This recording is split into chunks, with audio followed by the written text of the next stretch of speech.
నాంపల్లి మండల పరిధిలోని రామ్దాస్ తండా గ్రామంలో మంగళవారం గ్రామ పంచాయతీ కార్యాలయంలో పాలకవర్గం పదవీకాలం జనవరి 31తో ముగిస్తుండటంతో గ్రామ పంచాయతీ సర్పంచ్ మెగావత్ నీలా రవినాయక్ దంపతులకు సన్మానం చేశారు. అదేవిధంగా సర్పంచ్ దంపతులు పాలకవర్గ సభ్యులైన వార్డు మెంబర్లు, ఉప సర్పంచ్, ఆశా వర్కర్లు, అంగన్వాడీ సిబ్బంది, గ్రామ పెద్దలు, గ్రామ పంచాయతీ కార్యదర్శులకు సన్మానం చేసి జ్ఞాపికను అందజేశారు. ఈ సందర్భంగా సర్పంచ్ నీలా రవినాయక్ మాట్లాడారు.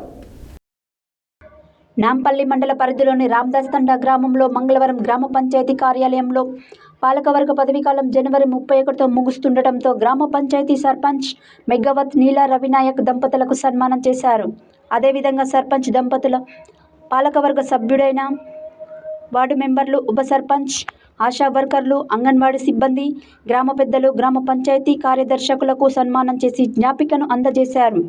ఈ సందర్భంగా సర్పంచ్ నీలా రవినాయక్ మాట్లాడుతూ ఎస్టీ గ్రామ పంచాయతీ అయిన రామ్దాస్ తండాకు జిల్లా స్థాయిలో ఉత్తమ అవార్డు దక్కిందని, గ్రామంలో సీసీ రోడ్లు 100% పూర్తి చేశామని, ప్రతి ఇంటికి మరుగుదొడ్డి సౌకర్యం ఏర్పాటు చేసుకున్నామని, గ్రామ పంచాయతీ ఆదర్శవంతంగా తీర్చిదిద్దుకున్నామని, ఇదంతా పాలకవర్గ సభ్యుల సహకారంతోనే చేయగలిగానని అన్నారు. ఈ కార్యక్రమంలో కాంగ్రెస్ పార్టీ జిల్లా నాయకులు, సివిల్ కాంట్రాక్ట్ మెగావత్ రవినాయక్, ఉప సర్పంచ్ రవి, వార్డు మెంబర్లు, కోఆప్షన్ సభ్యులు, గ్రామ పంచాయతీ సెక్రటరీ సయ్యద్, ఆశా వర్కర్లు, అంగన్వాడీ సిబ్బంది, గ్రామ పెద్దలు తదితరులు పాల్గొన్నారు.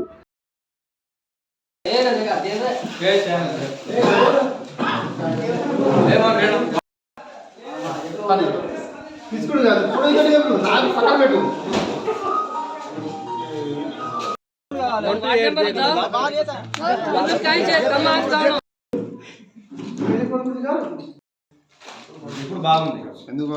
జోడి గిట్ట బాగున్నాయి.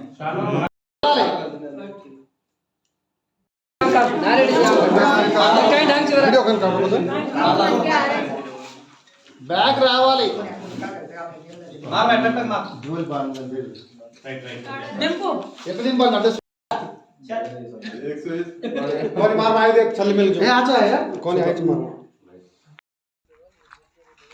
ప్రస్తుతం మనము నాంపల్లి మండల పరిధిలోని రామ్దాస్ తండా గ్రామ పంచాయతీలో ఉన్నాము.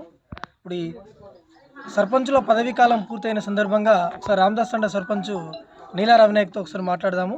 అసలు ఈ పదవీ కాలం అయిపోయే లోపు ఎలాంటి డెవలప్మెంట్ చేసిరు వాటిపైన ఒకసారి మనం మాట్లాడదాం. నమస్కారం సార్. నమస్కారం సార్, ఇప్పుడు ఈ పదవీ కాలం ముగిసే వరకు, స్టార్టింగ్ నుంచి ఇప్పటి వరకు ఈ రామ్దాస్ తండా గ్రామ పంచాయతీలో మీరు చేసిన డెవలప్మెంట్ ఎలా ఉంది వాటి మీద ఒకసారి.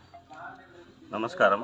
ఫ్రీ ఉంది కాబట్టి అదే ముందు ఆలోచన చేసి మా ఊరికి నేను బస్ తెప్పించి వాళ్ళందరికీ హ్యాపీగా ఉన్నారు. ఇంకొకటి, మా ఊర్లో వాటర్ సరిపోతలేదు. మా ఊళ్ళో అన్నారు రాయకుట్ట తండ, రామదాస్ తండ కూడా సరిపోతలేదు, రాయకుట్ట తండ కూడా సరిపోతలేదు. మేము కంప్లైంట్లు ఇచ్చినాం ఆర్డబ్ల్యూఎస్ వాళ్ళకు. చిన్న ట్యాంకులు 10 కేవీలు ఉన్నాయి, వాటర్ సరిపోతలేదు. వాడు చాలా బాధపడు. అది కూడా ప్రపోజల్ పంపించిన. రామదాస్ తండ, రాయకుట్ట తండకు 2 ట్యాంకులు ప్రపోజల్ పంపించిన. ఇప్పుడు ప్రజెంట్గా నిన్ననే 10 lakhs నేను సిసి రోడ్లకు కానీ రాయకుట్ట తండ నిర్మాణం, కొన్ని నీళ్లు రోడ్ల మీద పోవడం, బజార్ల పంటి పోవడం, అవి మేము చూసి రాత్రి దోమలు, మలేరియా, డెంగ్యూ అని చాలా జనాలు హాస్పిటల్లో పడ్డారు. నేను వచ్చినాక ఒక్క పేషెంట్ కూడా డెంగ్యూతో పడ్డదు, మలేరియాతో పడ్డాడని లేదు. ఎందుకు అయ్యలేదంటే దీనికి కూడా నేను కారణం చెప్తా. ఇనుకుడు గుంతలు చేయించిన, మా వాళ్ళకి చెప్పిన, అమ్మ నువ్వు ఇనుకుడు గుంత చేయించుకో అంటే నేను చేయనమ్మా అని నోటీసులు కూడా ఇవ్వడం జరిగింది. దాని తర్వాత ఇనుకుడు గుంత నేనే దగ్గరుండి స్వయం చెప్పాను. ఆ ఇనుకుడు గుంత ఎందుకు చేయించినంటే వాటర్ అనేది గ్రౌండ్ వాటర్ కిందికి పోయింది, బయట వాటర్ లేదు, బురద లేనందుకు దోమలు లేవు. కారణం అదే.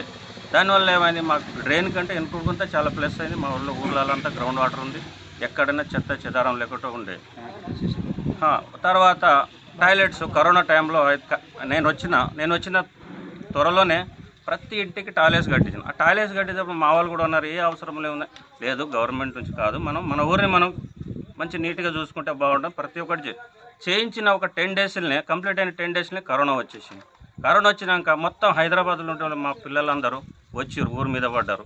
వాళ్ళు ఎటు పోవాలో పాపం. నేను ఆల్రెడీ నేను టాయిలెట్ కట్టిగానే వాళ్ళకి ఖుషి అయిపోయింది, అరే మన ఊర్లో రాగానే టాయిలెట్ ఉంది కదా అని వాళ్ళు హ్యాపీగా ఫీల్ అయ్యారు. అంటే ప్రతి ఇంటికి నేను టాయిలెట్ బయటికి పంపించకుండా, ఆడవాళ్ళు సీక్రెట్లో తేలు కరుస్తారు, పాము కరుస్తారు కాబట్టి ఆడవాళ్ళు బయటికి డబ్బాలు పట్టుకొని మొగోళ్ళు గడపకుండా బాగుండదని ఆ ఉద్దేశం ఆలోచన చేసి ఊర్లకు నేను అదొక డెవలప్ చేశాను. తర్వాత సీసీ రోడ్లు, ముసలోళ్ళు దసరా పండుగ చేసుకుంటే మాకు పెద్ద పండుగ దసరా అంటే చాలా ఉత్సాహం చేసుకుంటాం. చాలా ఇంటింటికి మేము చాలా బట్టలు కొనడం, చాలా మంచి ఈ కార్యక్రమం చేసుకునే ముందు నడవడానికి వాళ్ళకి చాలా ఇబ్బంది అవుతుండే. దసరా మూమెంట్లో ముసురు కాలంలో వర్షాలు పడుతుండే.